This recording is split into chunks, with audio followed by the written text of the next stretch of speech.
சாலமோனுடைய ஆலயம் கட்டி முடிச்சதுக்கு அப்புறம் தான் தேவ மகிமை இறங்குச்சு. ஆனா இங்க தூக்கு நூலை பிடிக்கும் போதே மகிமை வந்துருச்சு. ஹalleluya, that is why it is glorious. ஆகவே நீங்கள் கவலைப்படாதீர்கள். நான் வெறுமையா இருக்கிறேனே, நான் சிறுமையா இருக்கிறேனே, எனக்கு ஒன்றும் இல்லையே, இப்ப எனக்கு எதுவுமே இல்லையே, நான் என்ன பண்றது, ஆவிக்குரிய ஜீவமும் எனக்கு தோய்ந்து இருக்கிறது.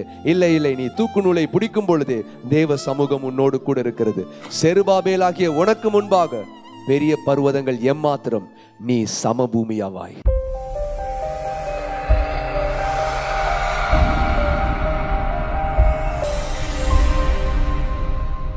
எஸ்ராவின் புஸ்தகம் 3வது அதிகாரம் 12-13. முந்தின ஆலயத்தை கண்டிருந்த முதிர் வயதான ஆசாரியரிலும் லேவியரிலும் பிதாக்கள் வம்சங்களின் தலைவரிலும் அநேகர் இந்த ஆலயத்துக்கு தங்கள் கண்களுக்கு முன்பாக அஸ்திபாரம் போடப்படுகிறதை கண்டபோது மகா சத்தமிட்டு அழுதார்கள். வேறே அநேகம் பேரோ கம்பீர சந்தோஷமாய் ஆர்ப்பரித்தார்கள். சாலமோன் முதலாவது ஒரு தேவாலயத்தை கட்டினார். அப்புறம் இஸ்ரவேல் ஜனங்களுடைய பாவத்தின் நிமித்தம் அவங்க எல்லாம் பாபிலோனுக்கு அடிமையா போயிட்டாங்க. சாலமோனுடைய தேவாலயம் சுத்தமா தரைமட்டமாயிருச்சு. அப்புறம் சில வருடங்கள் கழித்து 70 வருடங்கள் கழித்து எஸ்ரா, நெகேமியா அங்கிருந்து கிளம்பி இங்க வராங்க. இந்த ஆலயத்தை பார்த்தா எல்லாம் கற்குவியலா இருக்கு. அப்போ கர்த்தருடைய கிருபையில அவங்களுடைய இருதயத்தெல்லாம் செவ்வைப்படுத்திட்டு இந்த ஆலயத்தை மீண்டுமாய் கட்டலாம் என்று அவர்கள் பிரயாசைப்பட்டு அவங்க அந்த ஆலயத்தை கட்ட ஆரம்பிக்கிறாங்க. இடர்பாடுகள் மத்தியில அஸ்திபாரம் போட முயற்சி செய்யும் போது முந்தின ஆலயத்தை கண்டிருந்த முதிர் வயதான ஆசாரியரிலும் லேவியரிலும் பிதாக்கள் வம்சங்களின் தலைவரிலும் அநேகர் இந்த ஆலயத்துக்கு தங்கள் கண்களுக்கு முன்பாக அஸ்திபாரம் போடப்படுகிறதை கண்டபோது மகா சத்தமிட்டு அழுதார்கள். வேறே அநேகம் பேரோ கம்பீர சந்தோஷமாய் ஆர்ப்பரித்தார்கள். 2 கூட்டத்தார் இருந்தாங்க. ஒரு கூட்டத்தார் இந்த அஸ்திபாரம் போடப்பட்ட போது அவர்கள் சந்தோஷமாய் இருந்தார்கள். இன்னொரு கூட்டத்தார் என்ன பண்ணாங்க? அழுதார்கள். அஸ்திபாரம் போட்ட சந்தோஷமான விஷயம் தானே, ஏன் அழுக வேண்டும்? ஏன் அழ வேண்டும்? ஏன் தெரியுமா அழுதாங்க? ஏன்னா இவர்கள் எல்லாம் சாலமோனுடைய ஆலயத்தையும் அவன் அஸ்திபாரம் போட்ட முறையையும் கண்டவர்கள். அது மிகவும் பிரம்மாண்டமாக அஸ்திபாரம் போடப்பட்டது. நம்ம ஏற்கனவே சில வேத பகுதிகள் பார்த்தோம். பனி தீர்க்கப்பட்ட கற்களாலே சுத்தியல் வாட்சி சத்தம் எதுவுமே இல்லாம மிகவும் நேர்த்தியாய் அநேக பொன்னினால் அநேக வெள்ளியினால் விசேஷமாய் அந்த ஆலயம் கட்டப்பட்டது. அதுக்கு தாவீது சவகரித்து வச்சிருந்தாரு, சாலமோன் சவகரித்து வச்சிருந்தாரு, அப்புறம் ஈராம் ராஜா, எல்லாம் பயங்கர ஆர்ப்பாட்டமாய் போடப்பட்ட அஸ்திபாரம். இப்ப எப்படி போடுறாங்க அஸ்திபாரம்? வெறும் கற்குவியல் மத்தியில வெறும் சத்தத்தோட ஒரு சிறிய ஒரு விஷயமா அதை செய்யறாங்க. ஆகவே இதை முன்பு அஸ்திபாரம் போட்டதை கண்ட அந்த ஜனங்கள் இப்போ என்ன பண்றாங்க? அவங்க போடுற அந்த அஸ்திபாரத்தை பார்த்து அவர்கள் அழுதார்கள். ஏன்? பழைய அஸ்திபாரத்துக்கு இதுக்கும் கொஞ்சம் கூட இது மேட்சே கிடையாது. இதே தான் நம்மளுடைய நிலையும். இதுதான் நம்முடைய நிலை. முதலாவது கர்த்தர் நமக்கு ரட்சிப்பை கொடுத்தார். முதலாவது தேவன் நமக்கு அபிஷேகத்தை கொடுத்தார், ஞான வரங்களை கொடுத்தார், கிருபைகளை கொடுத்தார், அவர் மீது வைராக்கியமாய் ஓடுவதற்கான அன்பின் வைராக்கியத்தை கொடுத்தார். ஆனால் நாளடைவில் நம்முடைய பாவத்தின் நிமித்தம், நம்முடைய அக்கிரமத்தின் நிமித்தம் தேவன் நமக்கு கட்டின அந்த ஆசீர்வாதங்கள், நமக்குள்ள கட்டின அந்த ஆலயங்கள் எல்லாம் இடர்பாடுகளா வெறும் கற்குவியலா மாறிடுச்சு. அப்புறம் நினைக்கிறீங்க 2018 ஆயிடுச்சு, அவருடைய வருகை வேற வருதுங்கிறாங்க. இன்னும் வேத பகுதிகளாம் வாசிக்கும் போது நீங்கள் உணர்வடைந்து ஒரு சிறு முயற்சியை நீங்கள் எடுக்கிறீர்கள். ஹalleluya, அதுதான் திரும்ப அஸ்திபாரம் போடுறது. அப்போ அந்த நீங்க சிறு முயற்சியை நீங்கள் எடுக்கும்போது மொத நீங்க அந்த ரட்சிப்பை பார்த்த அந்த உள்ளான மனுஷன் சொல்லுவான், இல்ல இல்ல இல்ல இல்ல, இது சரி கிடையாது, இது சரி கிடையாது, இது சரியில்லை. கர்த்தர் உன்னை எப்படி நிறைச்சார், சாலமன் எப்படி ஆலயத்தை கட்டினார், இது மாதிரியா இருக்குப்போ? இப்போ வெறும் கற்குவியலா கிடக்குது. மனிதனுடைய நம்மளுடைய எண்ணத்துல ஒரு பகுதி அழுகுறோம், ஒரு பகுதி சரி கொஞ்சமாவது நம்ம முயற்சி எடுக்கிறமேன்னு சந்தோஷப்படுறோம். இப்படி ஜனங்கள் எல்லாம் குழம்பி போயிருந்தனால கர்த்தர் ஆகாய் என்னும் தீர்க்கதரிசி அனுப்பி தன்னுடைய நிலைப்பாடு என்ன என்று சொல்லுகிறார். எடுத்து வாசிப்போம். ஆகாய் 2வது அதிகாரம் 3-5 வசனம். இந்த ஆலயத்தின் முந்தின மகிமையை கண்டவர்களில் உங்களுக்குள்ளே மீந்திருக்கிறவர்கள் யார்? இப்பொழுது இது உங்களுக்கு எப்படி காண்கிறது? அதற்கு இது உங்கள் பார்வையில் ஒன்றுமில்லாத போல் காண்கிறதல்ல. ஹalleluya. கர்த்தர் உங்களை பார்த்து கேட்கிறார், அன்ற உள்ள ஜனங்களை பார்த்து கேட்கிறாரு. என்ன கேட்கிறாருன்னா, நீங்க இப்போ சின்ன ஒரு முயற்சி எடுக்கிறீங்கல்ல, அது உங்களுக்கு அற்ப காரியமாய் தோன்றுகிறதோ, அது உங்களுக்கு சாதாரண மாதிரி தெரியுதா அப்படின்னு கர்த்தர் கேட்டுட்டு 4வது வசனம் சொல்றாரு. ஆனாலும் செருபாபேலே, நீ திடன்கொள் என்று கர்த்தர் சொல்லுகிறார். யோத்சாதாக்கின் குமாரனாகிய யோசுவா என்னும் பிரதான ஆசாரியனே, நீ திடன்கொள். தேசத்தின் எல்லா ஜனங்களே, நீங்கள் திடன் கொள்ளுங்கள், வேலையை நடத்துங்கள் என்று கர்த்தர் சொல்லுகிறார். நான் உங்களுடனே இருக்கிறேன் என்று சேனைகளின் கர்த்தர் சொல்லுகிறார். ஹல்லேலூயா. உங்களுக்கு இது அற்ப காரியமாய் தோன்றுகிறது, ஆனாலும் கலங்காதிருங்கள், ஆனாலும் நீங்கள் கவலைப்படாதிருங்கள். கர்த்தரே கேட்கிற, உனக்கு இது அற்ப காரியமா தோன்றுகிறதோ? இல்லை, நீங்க வேலையை தொடர்ந்து செய். நீ வேலையை தொடர்ந்து செய். அப்படின்னு என்ன தெரியுமா அர்த்தம்? என்ன அர்த்தம்? நீ இப்ப எடுக்கிற இந்த சின்ன முயற்சி நீ செய், நான் உன்னுடனே கூட இருக்கிறேன், நான் உன் கூட இருக்கிறேன், நீ கவலைப்படாத. நீ என்ன செய்யணும்னு நினைக்கிறியோ நீ செய். நீ என்ன முயற்சி இப்ப எடுத்திருக்கியோ அதை தொடர்ந்து செய். அது பழசுக்கு ஒப்பீடு கிடையாது தான். நான் முந்தி உனக்கு கொடுத்த அந்த ரட்சிப்பின் சந்தோஷத்துக்கு ஈடு கிடையாது தான். முந்தி நான் உனக்கு கொடுத்த அந்த அபிஷேகத்துக்கு ஈடு இல்லை தான். ஆனாலும் நீ தொடர்ந்து செய். உனக்கு இது அற்ப காரியமாய் தோன்றுகிறது அல்லவா? அப்படிலாம் நீ நினைக்காத, நீ செய், நீ செய். ஏன் தெரியுமா?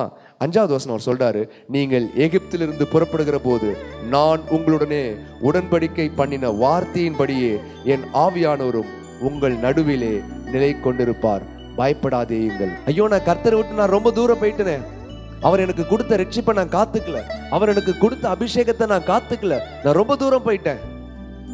இப்பயும் அவர் என் கூட இருப்பாரா? அவர் என்னை முந்தி நேசிக்கிற மாதிரி நேசிப்பாரா அப்படின்னு உள்ளான மனுஷனுக்கு ஒரு கேள்வி இருக்கும். அப்படிதான் அந்த மக்களுக்கும் இருந்துச்சு. ஆனா கர்த்தர் என்ன தெரியுமா சொல்றாரு?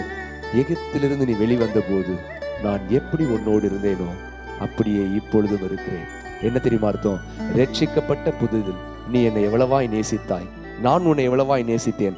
அப்பொழுது நான் எப்படி உன்னோடு இருந்தேனோ அதே போல் இப்பொழுதும் நான் உன்னுடனே இருக்கிறேன். ஹல்லேலூயா. ஆகவே நீ என்ன பிரயாசை நீ பண்ணணும்னு நினைக்கிறியோ, நீ என்ன செய்யணும்னு நினைக்கிறியோ, நீ தயவாய் அதை செய். நீ கவலைப்படாத, நீ திகையாத, பயப்படாதேயுங்கள், செய் என்று சொல்லுகிறார். ஹல்லேலூயா. பிரியமானவர்களே, ரட்சிப்பை நீங்கள் மீண்டுமாய் பெற்றுக்கொள்வதற்கு, உங்களுடைய ரட்சிப்பின் சந்தோஷத்தை மீண்டுமாய் நீங்கள் பெற்றுக்கொள்வதற்கு, உங்களுடைய அபிஷேகத்தை நீங்கள் மீண்டுமாய் பெற்றுக்கொள்வதற்கு, தேவனோடு நீங்கள் கொண்டுள்ள உறவை நீங்கள் மீண்டுமாய் பெற்றுக்கொள்வதற்கு என்ன முயற்சியை நீங்கள் செய்கிறீர்களோ அதை செய்யுங்கள், அதை தொடர்ந்து செய்யுங்கள். கர்த்தர் உங்களோடு இருக்கிறார், கர்த்தர் உங்களோடு இருக்கிறார். ஹல்லேலூயா. எப்படி இருக்கிறார்? நீங்கள் எகிப்திலிருந்து வெளிவந்த போது, நீங்கள் ரட்சிக்கப்பட்ட போது கர்த்தர் உங்களோடு எப்படி இருந்தாரோ அவர் இப்பொழுதும் அப்படியே தான் இருக்கிறார். ஹல்லேலூயா. அவர் நேற்றும் இன்றும் என்றுமே மாற மாட்டார். நீங்கள் வேணா மாறி போயிருக்கலாம், நீங்க வேணா தூர போயிருக்கலாம், நீங்க வேணா ஐயோ அவர் என்னை ஏத்துக்குவாரான்னு நினைக்கலாம். ஆனா அவர் சொல்றார், அன்னைக்கு நான் எப்படி உன் கூட இருந்தனோ இன்னைக்கு நான் அப்படித்தான் உன் கூட இருக்கிறேன். ஹல்லேலூயா. உங்கள் மீது அவர் வைத்த நேசம் மாறவில்லை, உங்கள் மீது அவர் வைத்த அன்பு மாறவில்லை, அது மாறாது. அவர் உடன்படிக்கையின் தேவன். நீங்கள் அந்த உடன்படிக்கையை விட்டு மீறி போனீர்கள், ஆனால் அவர் மீறி போகவில்லை. ஹல்லேலூயா. ஒருத்தர் சொன்னா பத்தாதுன்னு அவர் என்ன சொல்றாரு? சகேரியாவையும் அனுப்புறார்.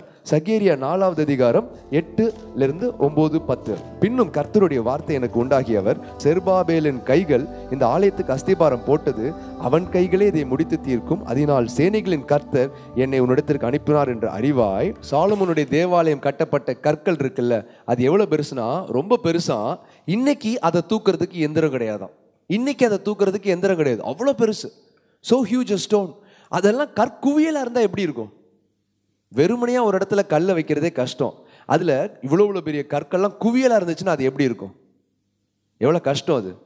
ஆனா அதுல அஸ்திபாரம் போடணும்னு ஜனங்கள் முயற்சி செய்யும் போது இந்த கல்லெல்லாம் எடுக்க முடியுமா, அதுக்கு அஸ்திபாரம் போட முடியுமான்னு எல்லாம் சந்தேகப்படும் போது கர்த்தர் சொல்லுகிறார், இல்லை இல்லை, உன்னுடைய கையே அதை செய்து முடிக்கும். செருபாபேலே, உன்னுடைய கையே அதை செய்து முடிக்கும். இப்போ நீ ஒரு சின்ன முயற்சி எடுக்கிற, கர்த்தரோடு நீ மீண்டுமாய் ஒரு உறவுல வரணும்னு நினைக்கிற, உன்னுடைய கையே அதை செய்து முடிக்கும்.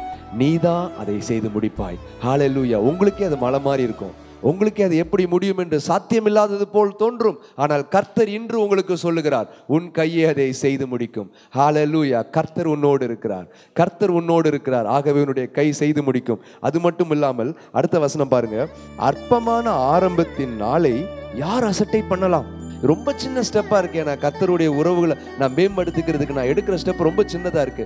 உங்களுக்கு கூட அது சின்னதா இருக்கலாம். ஆனா கர்த்தர் சொல்லுகிறார், இதை யாரும் நீங்க அற்பமா எண்ண வேண்டாம். ஏன் தெரியுமா? வசனம் சொல்லுது, பூமி எங்கும் சுற்றி பார்க்கிறவைகளாகிய கர்த்தருடைய 7 கண்களும் செருபாபேலின் கைகளில் இருக்கிற தூக்கு நூலை சந்தோஷமாய் பார்க்கிறது என்றார்.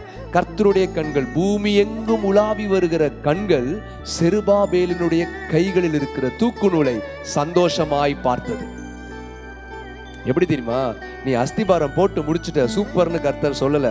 நீ கல்லெல்லாம் எடுத்து போட்டுட்ட, very good, I am very happy அப்படின்னு அவர் சொல்ல. நீ ஆலயத்தை கட்டி தீர்த்தாய், I am very happy about it அப்படின்லாம் சொல்லல. நீ தூக்கு நூல் பிடிச்ச பத்தியா, அதை என் கண்கள் சந்தோஷமாய் பார்த்தது. ஹalleluya, hallelujah, this is so wonderful, this is so wonderful. இங்கே பாருங்களேன், சாலமோனுக்கு கூட அப்படி சொல்லலை. சாலமோன் ஆலயத்தெல்லாம் கட்டி முடிச்சதுக்கப்புறம் என்னுடைய கண்கள் இந்த ஆலயத்தை சந்தோஷமாய் பார்த்தது என்று சொல்லவில்லை. ஆனால் வான்தான் பண்ணார், ஒழுங்கா இருங்க, அப்பதான் அந்த ஆலயத்தை நான் பத்திரமா வச்சுக்குவேன், இல்லைன்னா என்னுடைய சமூகத்தை விட்டு நான் எடுத்து போட்டுருவேங்கிறார். ஆனால் இடர்பாடுகள் மத்தியில் இவ்வளவு கற்குவேலா இருக்கும் பொழுது மீண்டுமாய் தேவனோடு உள்ள உறவை நான் சீர்படுத்துவேன், மீண்டுமாய் அவர் தங்குகிற வாசஸ்தலமாய் என்னை நான் மாற்றுவேன் என்று நீங்கள் எடுக்கிற ஒரு சின்ன முயற்சி, அஸ்திபாரம் போட வேண்டும் என்று நீங்கள் நினைக்கிற அந்த சின்ன முயற்சிக்கு நீங்க தூக்கு நூல் தான் பிடிச்சிங்க. கல்ல கூட நீங்க ஒன்றும் நவுத்துல, தூக்கு நூலை தான் பிடிச்சிங்க. கர்த்தர் சொல்றாரு, அதை என்னுடைய கண்கள் சந்தோஷமாய் பார்க்கிறது. நீ தூக்கு நூல் பிடிச்சாச்சு, எப்படி இவ்வளவு பெரிய கற்குவியல்கள் எல்லாமே கீழே மாறப்போகுது? எப்படி மாறப்போகுது? கர்த்தருடைய ஆவியானவர் இருக்கிறார், நிச்சயமா இதை அவர் முடித்து தருவார். ஏன்னா வசனம் சொல்லுது, செருபாபேலுக்கு முன்பாக பெரிய பர்வதங்கள் எம்மாத்திரம், செருபாபேலாகிய உனக்கு முன்பாக பெரிய பர்வதங்கள் எம்மாத்திரம், நீ சமபூமியாவாய். கர்த்தர் சொல்றாரு, நீ எடுத்து போடுவேன்லாம் சொல்ல. செருபாபேல் இந்த கற்குவையெல்லாம் எடுத்து போடுவான்னு கர்த்தர் சொல்லல. பெரிய பர்வதமே நீ எம்மாத்திரம், செருபாபேலுக்கு முன்பாக, செருபாபேலாகிய உனக்கு முன்பாக, செருபாபேலாகிய உனக்கு முன்பாக நீ சமபூமியாவாய். ஹalleluya. பெரிய பாவ பர்வதமே, பெரிய சோம்பலின் பர்வதமே, பெரிய அக்கிரமத்தின் பர்வதமே, பெரிய கீழ்ப்படியாமையின் பர்வதமே, செருபாபேலுக்கு முன்பாக நீ சமபூமியாவாய். ஏன்னா என் பையன் தூக்கு நூலை பிடிச்சிட்டான், என் பையன் தூக்கு நூலை பிடிச்சிட்டான், மாறணும்னு நினைச்சிட்டான். ஹalleluya. மாறணும்னு நினைச்சிட்டான், நான் கூட இருப்பேன், அதை எல்லாம் முடித்து தருவேன்.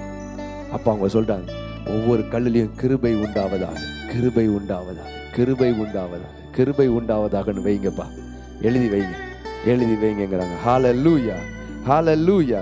ஏன் தெரியுமா பிரியமானவர்களே, ஆலயத்தினுடைய பிரம்மாண்டெல்லாம் முக்கியம் கிடையாது, ஆலயத்தினுடைய பிரம்மாண்டெல்லாம் முக்கியம் கிடையாது, தேவ சமூகம் தான் முக்கியம். கர்த்தர் சொல்றார், நீ தூக்கு நூலை போடும்போது நான் அவன் கூட இருக்கிறேன். This is glorious. ஆனா சாலமோனுடைய மண்டபம் கட்டி முடிச்சதுக்கு அப்புறம், சாலமோனுடைய ஆலயம் கட்டி முடிச்சதுக்கு அப்புறம் தான் தேவ மகிமை இறங்குச்சு. ஆனா இங்க தூக்கு நூலை பிடிக்கும் போதே மகிமை வந்துருச்சு. ஹalleluya, that is why it is glorious. ஆகவே நீங்கள் கவலைப்படாதீர்கள், நான் வெறுமையா இருக்கிறேனே, நான் சிறுமையா இருக்கிறேனே, எனக்கு ஒன்றும் இல்லையே, இப்ப எனக்கு எதுவுமே இல்லையே, நான் என்ன பண்றது, ஆவிக்குரிய ஜீவமும் எனக்கு தோய்ந்து இருக்கிறது. இல்லை இல்லை, நீ தூக்கு நூலை பிடிக்கும் பொழுதே தேவ சமூகம் உன்னோடு கூட இருக்கிறது. ஹalleluya. உன் கையே அதை முடித்து தீர்க்கும். நீ எதை வாஞ்சிக்கிறாயோ உன் கையே அதை முடித்து தீர்க்கும். பெரிய பர்வதமாய் நிற்கின்ற எந்த பிரச்சனைகளாயிருந்தாலும் சரி, தேவனையும் உன்னையும் பிரிக்கிற எந்த பெரிய பர்வதம் ஆனாலும் சரி, இந்த வருடம் தேவன் அதை சமபூமியாய் மாற்றி போடுவார், அதை சமபூமியாய் மாற்றி போடுவார், அதை சமபூமியாய் மாற்றி போடுவார். நீ சொல்லலாம், கிருபை உண்டாவதாக, கிருபை உண்டாவதாக, கிருபை உண்டாவதாக. நீங்கள் எடுத்து வைக்கிற ஒவ்வொரு அடியிலும் நீங்கள் சொல்லலாம், கிருபை உண்டாவதாக, கிருபை உண்டாவதாக. ஹalleluya. கடைசியா ஒரு வாக்கு கர்த்தர் சொல்றார், ஆகாய் 2:9 எடுத்துக்கோங்க. முந்தின ஆலயத்தின் மகிமையை பார்க்கிலும் இந்த பிந்தின ஆலயத்தின் மகிமை பெரியதா இருக்கும் என்று சேனைகளின் கர்த்தர் சொல்லுகிறார். பெரிய பர்வதத்துல நான் சமபூமி ஆக்குவேன்னு சொல்லிட்டாரு, நான் உன் கூட இருக்கிறேன்னு சொல்லிட்டு 10வது கர்த்தர் என்ன தெரியுமா சொல்றாரு, முந்தின ஆலயத்தின் மகிமையை பார்க்கிலும் இந்த பிந்தின ஆலயத்தின் மகிமை பெரிதா இருக்கும். ஹalleluya, ஹalleluya. இது தான் கர்த்தர் நமக்கு வாக்காய் தருகிறார். முந்தின ஆலயத்தின் மகிமையை பார்க்கிலும், நீங்கள் முன்பு இரட்சிப்பிலே கர்த்தர் எவ்வளவு மகிமையாய் உங்களை நடத்தினாரோ அந்த மகிமையை பார்க்கிலும் இப்பொழுது நீங்கள் எடுக்கிற இந்த சிறு முயற்சி நிமித்தம் நீங்கள் தேவனோடு ஒரு உறவு கொள்ளும் பொழுது இந்த மகிமை பெரிதாயிருக்கும், பெரிதாயிருக்கும், பெரிதாயிருக்கும். முந்தின ஆலயத்தின் மகிமையை பார்க்கிலும் பிந்தின ஆலயத்தின் மகிமை பெரிதாயிருக்கும். பிரியமானவர்களே, இது நம்முடைய அறிவுக்கு எட்டாத ஒரு விஷயம். நாம் நல்லலாம் இல்லை, நம்ம ஒழுங்காலாம் இல்லை, நம்ம உடன்படிக்கையை காக்கலாம் இல்லை. ஆனாலும் கர்த்தர் சொல்லுகிறார், நீ தூக்கு நூலை பிடிச்சிட்ட, நீ மாறணும்னு நினைச்சிட்ட. ஆகவே முந்தின ஆலயத்தின் மகிமையை பார்க்கிலும் பிந்தின ஆலயத்தின் மகிமை பெரிதா இருக்கும். ஹalleluya. கர்த்தரே அதை நமக்கு செய்து தருவார், கர்த்தரே அதை செய்து தருவார். ஏனென்றால் அவருடைய சமூகம் நம்மளோடு கூட தான் இருக்கிறது. பிரியமானவர்களே, ஹalleluya. ஒரு பிரசித்தி பெற்ற வயலின் பிளேயர் இருந்தார். அவர் என்ன பண்ணுவார், கடைசியாக அவருடைய அந்த ட்ராமாலாம் முடிஞ்சதுக்கப்புறம் அந்த 23வது சங்கீதத்தை இந்த வயலினில் வாசிப்பார், ரிசைட் பண்ணி அதை வயலினில் இசையாக வாசிப்பார். இது வந்து வழக்கமாக இருந்தது. ஒரு ட்ராமா நடக்கும், அப்புறம் 23வது சங்கீதத்தை அவர் வயலினில் வாசிப்பார். இது ரொம்ப பல வருஷமாக நடந்துட்டு இருக்கு. அதுதான் அந்த ட்ராமாவோட அவர் வாசிக்கிற அந்த கடைசி 23வது சங்கீதத்தை வாசிக்கிற அந்த வயலின் பீஸ் தான் ஹைலைட்டாக இருக்கும். எல்லாம் ரொம்ப அதை தான் ஆவலாக எதிர்பார்ப்பாங்க. இவர் எடுத்த அந்த வயலின் அந்த 23வது சங்கீதத்தை எடுத்து வாசிக்கும் போது கர்த்தரின் மேய்ப்பராக இருக்கிறாங்கிறத அதை இசையோடு வாசிக்கும் போது எல்லாம் கைகளை தட்டுவாங்க. அந்த ஆடிட்டோரியம் ஃபுல்லாக எல்லாம் எழுந்திருச்சு நின்று கையை தட்டுவாங்க. That is the highlight the entire show. அப்படி இருந்தது. ஒரு நாள் இந்த ட்ராமாலாம் முடிஞ்சு இவர் வயலின் எடுத்துட்டு அதை வாசிக்கலாம், 23வது சங்கீதத்தை இசையோடு வாசிக்கலான்னு சொல்லிட்டு வாசிக்கலான்னு போய் ஸ்டேஜில் நிற்கும்போது ஒரு 20 வயது நிரம்பிய ஒரு வாலிபன் அவன் சொன்னான், எப்போ பார்த்தாலும் நீங்கள் தான் வாசிக்கிறீங்க, இன்னைக்கு நான் வாசிக்கிறேன் அப்படின்னு. இவருக்கு ஒரு மாதிரி ஒரு கோபம், ஒரு இதெல்லாம். ஏன்னா இதுதான் ஹைலைட் த ஷோ. இந்த இடத்துல வந்து ஒருத்தன் டிஸ்டர்ப் பண்ணுறான். இவருக்கு ஒரு 60 வயசு இருக்கும், இவன் 20 வயசு, இவனுக்கு என்ன தெரிய போகுது? இவன் மக்களெல்லாம் ஏமாத்திடுவான். சரி பரவாயில்ல, இவனுக்கு ஒரு பாடம் கற்பிக்கணும், சரி நீ வந்து வாசி அப்படின்னு மனசு இல்லாமல் ஒரு வெறுப்போட அவனை வாசிக்க விட்டார். அவனும் வந்து வாசித்தான். இவர் இந்த வயதானவர், ரொம்ப அனுபவமிக்கவர். அவர் வந்து அந்த ஆடிட்டோரியத்தோடைய இந்த ஸ்க்ரீனில் அந்த லெஃப்ட் ஹேண்ட் சைடில் ஓரமாக நிற்கிறார். எல்லாம் வாசித்து முடித்ததுக்கப்புறம் யூஸ்வலாக கை தட்டுவாங்க, சத்தத்தையே காணோம். ஏன் எல்லாம் சத்தத்தை காணுமேன்னு சொல்லிட்டு வெளியே வந்து எட்டி பார்த்தா எல்லாம் ஒரே விசும்பல் சத்தம், எல்லாம் ஒரே அழுவ சத்தம். எல்லாம் முட்டி போட்டு அழுதுகிட்டு இருக்காங்க. அவர் வந்து அந்த பையனை கட்டி பிடிச்சி சொன்னார், என் வாழ்நாளில் இத்தனை வருஷம் எல்லாத்தையும் கைத்தட்ட வச்சிருக்கேன், என்னப்பா செஞ்ச? நீ இவங்களெல்லாம் அழ வச்சுட்ட, எல்லாம் பாவ அறிக்கையெல்லாம் வேற பண்ணிட்டு இருக்காங்க, என்ன நீ பண்ண? பெரிய நீ வித்வானா இருப்பியோ, எப்படி இதெல்லாம் பண்ண? அதுக்கு அவன் சொன்னான், sir, you know the songs but I know the shepherd. Sir, உங்களுக்கு சங்கீதம் தெரியும், எனக்கு அந்த சங்கீதத்தில் உள்ள மேய்ப்பர் தெரியும். ஹல்லேலூயா. முந்தின ஆலயத்தின் மகிமையை பார்க்கிலும் பிந்தின ஆலயத்தின் மகிமை பெரிதாக இருக்கும். நம்ம வயது அனுபவம் மிக்க ஒரு உள்ளான மனுஷன் ஒன்று சொல்லுவான், இல்லை இது அந்த இசை கிடையாது, இதுக்கு அனுபவம்லாம் பத்தாது, வெறும் 20 வயசு தான், புதுசாக என்னமோ செஞ்சுக்கிட்டு இருக்கான், எல்லாம் பத்தாதுன்னு. ஆனால் நாம் தைரியமாய் சொல்லக்கூடும், தேவன் நம்மோடு இருக்கிறபடினால் நாம் தைரியமாய் சொல்லக்கூடும், உனக்கு சங்கீதம் தெரியும், உனக்கு அதெல்லாம் தெரியும், எனக்கு மெய்ப்பன தெரியும், because is on my side. Hallelujah. Because is on my side. பிரியமானவர்களே, எதை குறித்தும் நாம் கவலைப்பட தேவையில்லை. முந்தின ஆலயத்தின் மகிமையை பார்க்கிறோம், பிந்தின ஆலயத்தின் மகிமை பெரிதாக இருக்கும். கர்த்தரே இதை நமக்கு செய்து முடிப்பார்.